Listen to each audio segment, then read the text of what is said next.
4 na uri ng buto na talagang hindi mo dapat galawin at 4 naman na dapat mong kainin araw-araw. May 4 na buto na maaaring tahimik na makasama sa iyong puso, magpatigas ng mga kasu-kasuan at magpabilis ng pagtanda.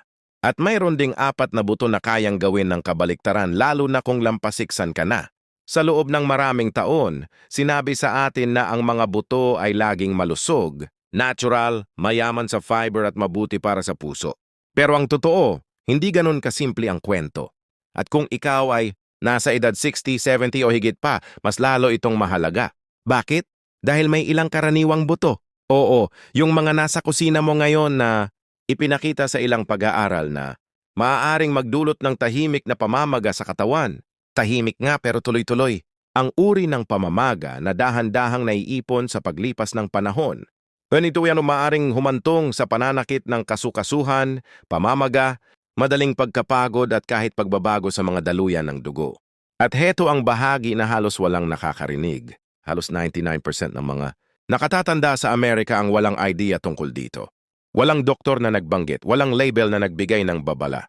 Pero may isa pang panig ng kwento. Mayroon ding 4 na ibang uri ng buto, banayad sa katawan, siksik sa sustansya, at nakakagulat ang lakas ng benepisyo na maaaring makatulong na maibalik ang enerhiya. Suportahan ang paggalaw ng katawan at palakasin ang kalusugan ng puso sa mga paraang hindi inaasahan ng maraming nakatatanda.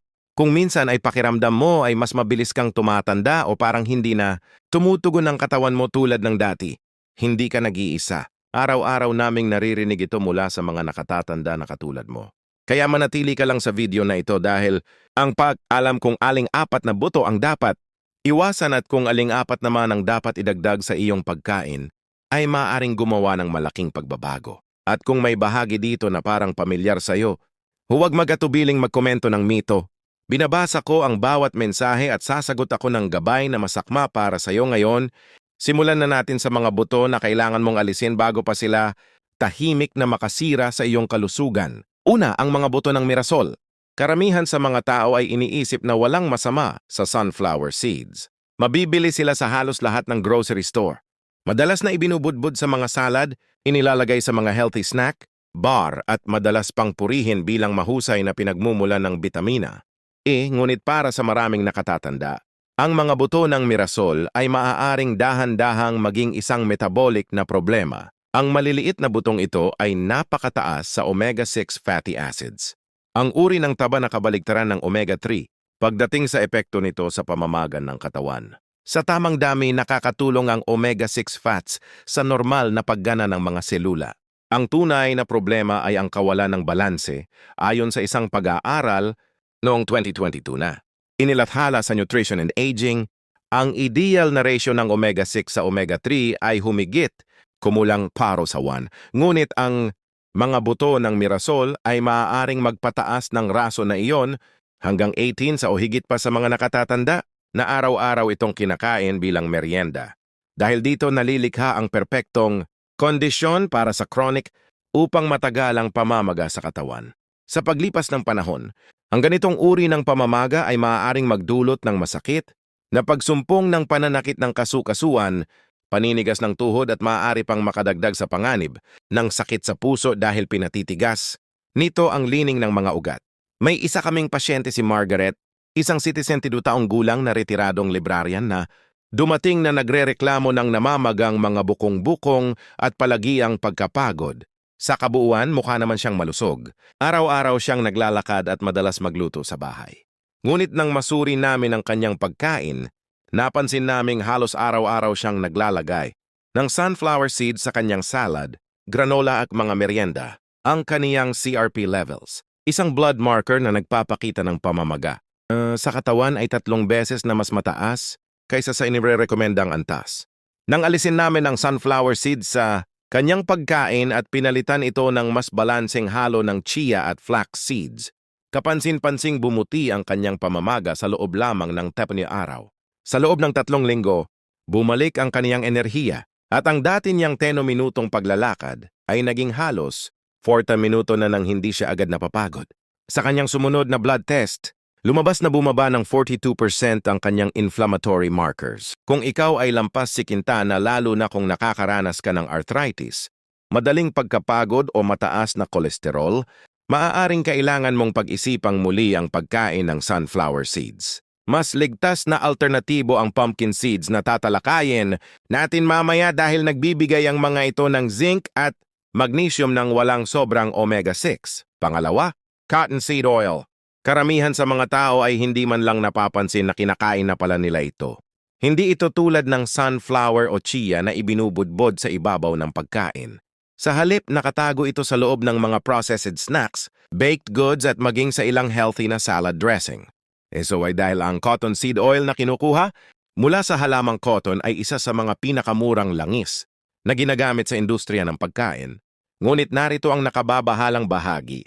Ang cottonseed ay naglalaman ng gossypol, isang natural na lason na ginagawa ng halaman upang maprotektahan ang sarili nito laban sa mga insekto. Bagamat epektibo ito para ilayo ang mga peste, maaari naman itong makasama sa kalusugan ng tao lalo na sa mga nakatatanda. Ipinakita sa ilang pag-aaral na ang gossip ay maaaring makaapekto sa electrical signaling ng puso, humarang sa calcium uptake sa mga muscle cell at makasagabal sa mitochondrial function. Ang prosesong responsable sa paglikha ng enerhiya sa loob ng bawat selula. Sa isang review noong 2016 na inilathala sa Toxicology Reports, natuklasan ng mga mananaliksik na ang exposure sa gossypol ay nagdudulot ng oxidative stress sa cardiac tissue at nakagagambala sa regulasyon ng potassium. Dalawang bagay na maaaring magpataas ng panganib ng arrhythmias at biglaang pagkapagod, mas madaling maapektuhan ang mga nakatatanda dahil bumabagal ang detox pathways habang tumatanda. At mas nagiging marupok na rin ang balanse ng electrolytes sa katawan. Isa sa aming mga pasyente, si Joan, isang 70 taong gulang na babae, ay kamakailan lamang lumipat sa low-fat diet. Matapos siyang bigyan ng babala ng kanyang doktor tungkol sa kolesterol. Nagsimula siyang kumain ng mas maraming whole grain crackers, boxed granola at mga low-calorie na salad dressing. Ngunit sa loob lamang ng isang buwan, nakaranas siya ng tuloy-tuloy na pagkapagod. Parang may kumakabog o kumikislap na pakiramdam sa kanyang dibdib at mga muscle cramps na parabang may gumagapang sa ilalim ng kanyang balat. Ang kanyang ECG result ay lumabas na borderline. Hindi sapat na abnormal para bigyan ng gamot ngunit hindi rin ganap na normal. Nang magsagawa kami ng nutrition audit, natuklasan naming halos lahat ng package, product na kinakain niya ay may cottonseed oil na kabilang sa 3 pangunahing sangkap. Inalis namin ang lahat ng produktong may cottonseed oil at pinalitan ang kanyang mga merienda ng roasted chickpeas, hiwa ng avocado at extra virgin olive oil para sa mga dressing. Sa loob lamang ng 2 linggo tumigil ang kanyang muscle spasms. Pagsapit ng 3 linggo nawala na rin ang kanyang heart palpitations. At tumawag pa siya upang sabihin na pakiramdam niya ay parang nabuhay siyang muli sa unang pagkakataon matapos ang ilang buwan. Ang cottonseed oil ay mura. Dumadaan sa mabigat na proseso ng pagproseso at bihirang may anumang babala sa label. Ngunit wala itong lugar sa pagkain ng mga nakatatanda. Kung ikaw ay lampas 6 na, basahin ng mabuti ang bawat label lalo na sa mga baked snacks at salad dressing. Maaaring may kinakain ka na palihim na nakagagambala sa iyong mga kalamnan, sa puso at sa iyong enerhiya nang hindi mo man lang nalalaman kung bakit. Pangatlo, sesame seeds. Ang sesame seeds ay halos nasa lahat ng lugar sa ibabaw ng hamburger buns, hinahalo sa tahini, ibinubuhos sa mga Asian stir-fries at iniluluto sa mga healthy crackers. Ngunit ang hindi napapansin ng maraming taong lampas 6 ay ang sesame seeds ay naglalaman ng malalakas na plant compounds na maaaring magdulot ng seryosong allergic reactions, labis na reaksyon ng immune system at maging kakulangan sa ilang mahahalagang mineral. Mas tumataas ang panganib na ito habang tayo ay tumatanda. Dahil ang digestive system ng mga nakatatanda ay kadalasang mas sensitibo at mas mabagal sa pag-alis ng mga trigger ng pamamaga sa katawan. Isa sa mga pangunahing problema ay ang sesame seeds ay may mataas na phytates, mga compound na kumakapit sa mahahalagang mineral tulad ng calcium, magnesium at zinc. Sa mas bata at mas malusog na bituka, maaaring hindi ito maging malaking problema. Ngunit para sa mga nakatatanda, ang mga phytate ay maaaring humarang sa pagsipsip ng mga sustansya na kadalasan ay kulang na sa katawan. Noong 2020, isang pag-aaral sa American Journal of Clinical Nutrition Ang nakatuklas na ang mga diet na mataas sa petate ay maaaring magpababa ng calcium absorption sa mga nakatatanda ng hanggang 27% na nagpapataas ng panganib ng osteoporosis at mga bali sa buto. Mas malaking alalahanin pa rito ang tumataas na bilang ng sesame allergies lalo na ang mga allergy na nagsisimula sa adulthood. Opisyal na kinilala ang sesame bilang ikasam na pangunahing allergen sa ilalim ng batas ng US noong 2023, matapos ang pagdami ng mga allergic reactions na marami sa mga ito ay iniulat sa mga taong lampas, 50. At ang mga reaksyong ito ay hindi laging dramatiko o agad napapansin.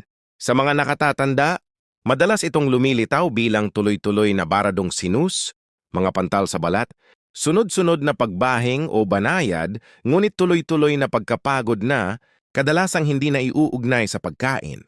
May isa kaming pasyente si Linda, isang 69 taong gulang na retiradong nurse na dumating na, may matinding pananakit ng kasukasuhan, tuyong mga patch ng balat sa kanyang mga siko at palagi ang kabag o bloating.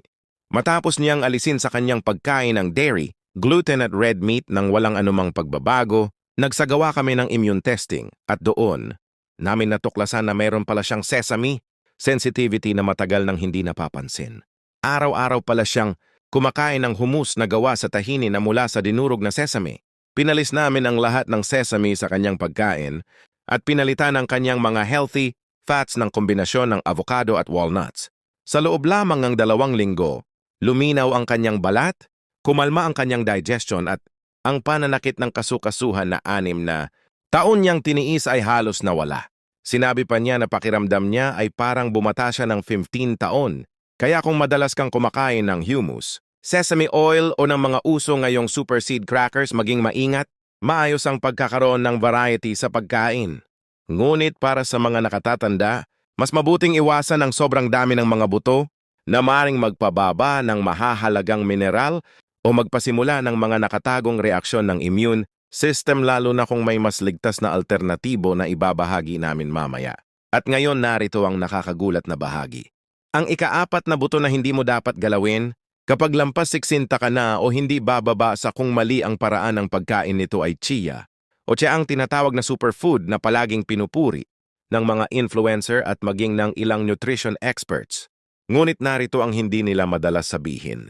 Ang chia seeds ay maaaring maging tunay na mapanganib kapag kinakain ng tuyo o hindi, nabababad ng maayos. Ito ay dahil ang tiya ay lumalawak ng malaki kapag nadikit sa tubig. Sa katunayan, kaya nitong sumipsip ng likido na hanggang 10 beses ng sarili, nitong timbang, sa isang malusog na digestive system, maaaring hindi ito maging problema. Ngunit para sa mga nakatatanda na may mas mabagal na galaw ng bituka o sa sinumang may GERD, IBS o anumang antas ng pagkipot sa esophagus, maaari itong magdulot ng seryosong pagbabara. May 2 ulat ng kaso sa mga medical journal tungkol sa mga nakatatandang nakaranas ng pagkabulunan, matinding constipation at maging esophageal impaction dahil lamang sa paglunok ng tuyong chia seeds o paghahalo nito sa napakakaunting likido. Isang ulat sa Annals of Emergency Medicine ang naglarawan ng isang 7 taong gulang na lalaki na nagkaroon ng kompletong esophageal obstruction na kinailangang tanggalin sa emergency. Ang namuong chia mas, 1 oras lamang matapos niyang lunukin ang 1 kutsara nito na may tubig. Akala niya ay makakatulong ito para linisin ang kanyang bituka. Sa halip, muntik na itong magdulot ng matinding panganib sa kaniyang buhay. May isa rin kaming pasyente, si Roberto, isang 724, taong gulang na dating truck driver na may mahabang kasaysayan ng acid reflux. Binilhan siya ng kanyang anak na babae ng isang wellness pack ng mga superfood powders at isa sa mga iyon ay chia. Nagsimula siyang magdagdag nito sa kanyang cereal at smoothies nang hindi muna ito binababad. Sa loob lamang ng 1 linggo, nakaranas siya ng matinding bloating, matalas na pananakit ng tiyan at constipation na napakatindi na hindi siya nakadumi sa loob ng 5 araw. Nang dumating siya sa amin, namamagana na ang kanyang tiyan at mukha siyang maputla at labis na nanghihina, agad naming ipinahinto ang chia. Binigyan namin siya ng banayad na osmotic laxative at pinalitan ito ng flaxseed na ibinabad magdamag. Sa 3 araw, bumalik na siya sa normal. Tinuruan din namin siya ng tanging ligtas na paraan ng paggamit ng chasiya. Ibabad ito sa tubig ng hindi bababa sa 30 minuto bago kainin. Hindi naman masama ang chia. Meron itong fiber, omega-3 at antioxidants. Ngunit kailangan itong ganap na mababad. Kung hindi maaari itong maging tahimik na panganib lalo na sa mga nakatanda na kadalasang nakakaranas ng tuyong lalamunan, mas mahina na peristalsis at mas kaunting hydration sa bituka. Kung lampas ka na, huwag kailanman kumain ng chia ng tuyo o nasa powder form.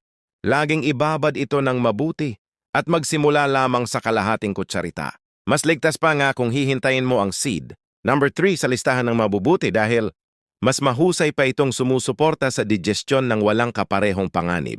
Ngayong alam mo na kung aling mga buto ang maaaring tahimik na makasama sa iyong katawan, baligtarin naman natin ang usapan dahil ang susunod na apat ay maaari pang makatulong na maibalik ang balanse at maibsan ang ilang pinsalang dulot nito.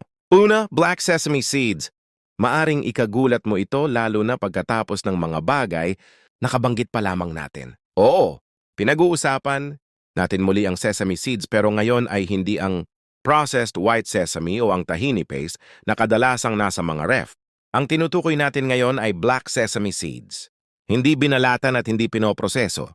At iyon ang dahilan kung bakit ito ay ganap na iibang pagkain. Ang black sesame seeds ay mayaman sa lignans, malalakas na antioxidants na tumutulong bawasan ang oxidative stress, lalo na sa mga tumatandang selula, ng utak at sa mga daluyan ng dugo. Hindi tulad ng karaniwang sesame na madalas na tinatanggalan ang outer layer at pinirito o inihaw sa mabigat na proseso. Minsan pa ay may kasamang mga langis. Ang black sesame seeds ay napananatili ang mas maraming natural na mineral. Kaya sa maraming tradisyon sa silangan, karaniwan itong ginagamit sa maliit na dosis na parang medisinang herbal. Hindi basta-basta ibinubuhos sa pagkain ng marami. Noong 2021, isang pag-aaral na inilathala sa Journal of Nutritional Biochemistry, ang nagulat na ang araw-araw na pagkain ng black sesame seeds ay nakatulong sa pagpapabuti ng cognitive performance at sa pagsuporta sa kontrol ng blood pressure ng mga nakatatanda. Ang mga kalahok na may edad, 65 hanggang 78 na kumain ng 2 kutsarita lamang kada araw sa loob ng 62 araw, ay nakakita ng 13% na pagbaba sa systolic blood pressure at 22% na mas mataas na marka sa memory recall test. Mayroon kaming pasyente, isang 70 taong gulang na retiradong guro sa matematika na ilang buwan nang nakararanas ng pagiging malilimutin at kawalan ng enerhiya. Ang kanyang blood pressure ay borderline high at pinayuhan siya ng neurologist na nasa panganib siya para sa mild cognitive impairment. Sa halip na agad-agad magreseta ng gamot, ipinakilala namin ang isang kutsarita ng dinurog na black sesame na hinalo sa kaunting honey at maligamgam na tubig tuwing umaga. Sa loob lamang ng isang buwan, kapansin-pansin ang pagbuti ng kanyang konsentrasyon at sinabi niya sa amin na naaalala niya na ang mga pangalan ng kanyang mga estudyante mula pa dekada ang nakalipas. Ang kanyang blood pressure ay bumaba mula 14,288 hanggang 12,880 nang walang kahit anong gamot. Ang mahalagang tandaan, dapat ito ay black sesame. Hindi yung maputla o toasted na uri. Dapat din itong dinurog o binabad. Hindi basta kinain ng tuyo at hilaw. At kailangan itong maging bahagi ng balanseng at iba-ibang uri ng pagkain. Hindi isang bagay na sobra-sobra ang konsumo. Para sa mga nakatatanda, ang maliliit na butong ito ay makakatulong sa sirkulasyon, linaw ng isip at proteksyon laban sa oxidative stress. Pero lamang kung tama ang pinanggalingan at paghahanda. Pangalawa, flax seeds. Tahimik man ng flax seeds, sila ay tunay na kampyon para sa mga nakatatanda. Wala silang makulay na marketing at bihirang marinig sa TV. Pero ang ginagawa nila sa loob ng katawan ay kahanga-hanga. Anim nga butong ito kay mayaban sa alpha-linolenic acid, isang plant-based omega-3. Fat na tumutulong bawasan ang systemic inflammation. Mas mahalaga pa, ang flax seeds ang pinakamayamang dietary source ng lignans, mga natural na plant compounds na kumikilos tulad ng banayad, na phytoestrogens at maaring suportahan ng hormone balance, pagbutihin ang digestion at protektahan ang puso. Noong 2018, isang pag-aaral na inilathala sa hypertension, research ang sumubaybay sa 100 teton na matatanda na lampas, 70 taong gulang at may borderline high blood pressure. Kalahati sa kanila ay binigyan ng araw-araw na muffin na may turn-ranom ng dinurog na flaxseed habang ang kalahati naman ay placebo muffin. Pagkalipas ng 6 na buwan, ang grupo na kumain ng flaxseed ay nakakita ng average na pagbaba ng 15 miniminin sa systolic blood pressure at 7 minininimong sa diastolic pressure. Ang antas ng pagpapabuti na ito ay maihahambing sa maraming first-line na gamot sa blood pressure, ngunit nang walang mga side effects. Nakita rin namin ito sa personal. May isa kaming pasyente si Yusef, isang 68 taong gulang na retiradong taxi driver na matagal nang nakikipaglaban sa mataas na kolesterol at constipation. Nakumbinsi siya ng kanyang anak na babae na idagdag ang dinurog na flaxseed sa kanyang yogurt tuwing umaga. Nagsimula kami sa maliit isang kutsarita lamang at unti-unting dinagdagan hanggang sa 2 kutsarita. Sa ikatlong linggo, sinabi niya sa amin na araw-araw na siyang nagkakaroon ng madali at walang hirap na bowel movement sa unang pagkakataon sa loob ng maraming taon. Sa loob ng 3 buwan, ang kanyang total cholesterol ay bumaba mula 218 hanggang 174 at ang triglycerides naman ay bumaba ng 33%. Bukod pa rito, sinabi niya na hindi na mabigat at masikip ang kanyang tiyan pagkatapos kumain. Ang susi para makuha ang buong benepisyo ng flax ay ang pagiling nito bago kainin. Ang buong flax seeds ay kadalasang dumadaan lamang sa digestive tract ng hindi natutunaw kaya nawawala ang karamihan sa mga sustansya nito. Maaari mong durugin ang flaxseed sa bahay o bilhin na itong dinurog ngunit laging itago sa refrigerator. Ang mga langis nito ay delikado at madaling masira o maging rancid. Haluin ang flax sa smoothies, oatmeal o yogurt o kahit kaunting ihalo sa sabaw pagkatapos tanggalin sa apoy. Huwag lamang lutuin sa mataas na temperatura dahil maaari nitong bawasan ang bisa nito. Para sa mga nakatatanda na may matitigas na arteries, mabagal na digestion o tumataas na kolesterol, ang flaxseed ay isa sa pinakamatalinong pangaraw-araw na gawin na maaari mong simulan agad. Pangatlo, pumpkin seeds. Ang pumpkin seeds na kilala rin bilang pepitas ay isa sa pinakamayamang pinagkukunan ng sustansya sa buong mundo. Ngunit sa kabila nito, halos hindi ito napapansin sa karamihan ng pagkain ng mga nakatatanda.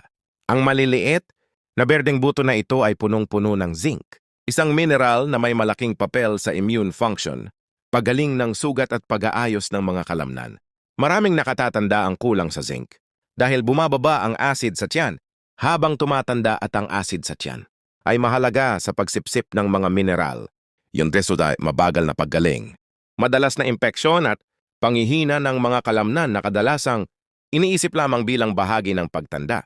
Ang pumpkin seeds ay mayaman din sa magnesium na sumusuporta sa mahigit 300 proseso sa loob ng selula. Isa sa pinakamahalaga rito ay ang contraction at relaxation ng mga kalamnan. Noong 2019, isang pag-aaral sa European Journal of Clinical Nutrition ang sumubaybay. Sa 76 na matatanda na lampas, 65 taong gulang na nahihirapan sa leg cramps at hindi maayos ang tulog.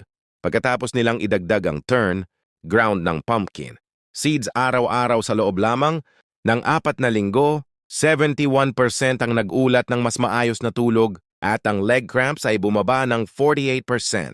Nakita rin namin ito sa totoong buhay sa isang pasyente. Si Adele, isang 723, taong gulang na lalaki na nagtrabaho sa construction buong buhay niya. Dumating siya sa amin na nagrereklamo tungkol sa restless legs tuwing gabi. Hirap makatulog ng tuloy-tuloy at kakaibang pakiramdam ng pangingilig sa kaniyang mga binti.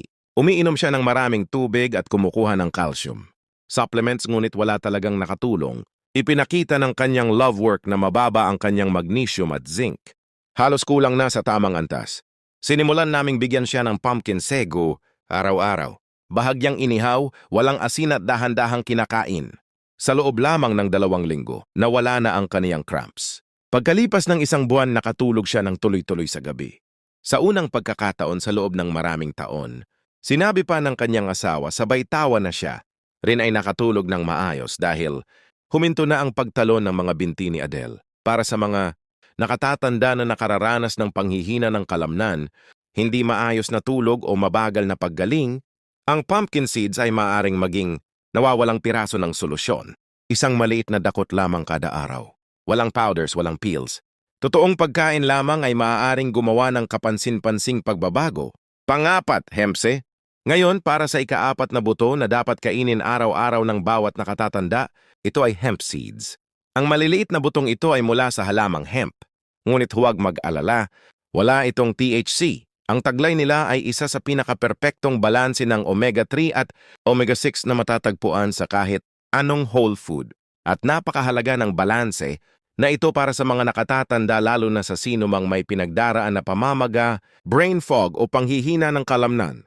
Ang hempeds ay mayaman din sa gamal-linolenic acid. GALA, isang bihirang anti-inflammatory fat na tumutulong sa regulasyon ng hormones, pagpapagaan ng pananakit ng kasukasuan, at pagsuporta sa metabolismo. Ngunit iyon ay simula pa lamang noong 2022.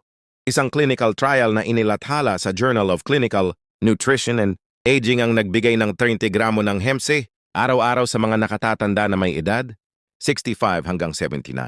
Sa loob ng 8 linggo, ipinakita ng resulta ang 36% na pagbaba sa CRP inflammation markers, 19% na pagtaas sa HDL or good cholesterol at pagbuti ng grip strength sa 72% ng mga kalahok.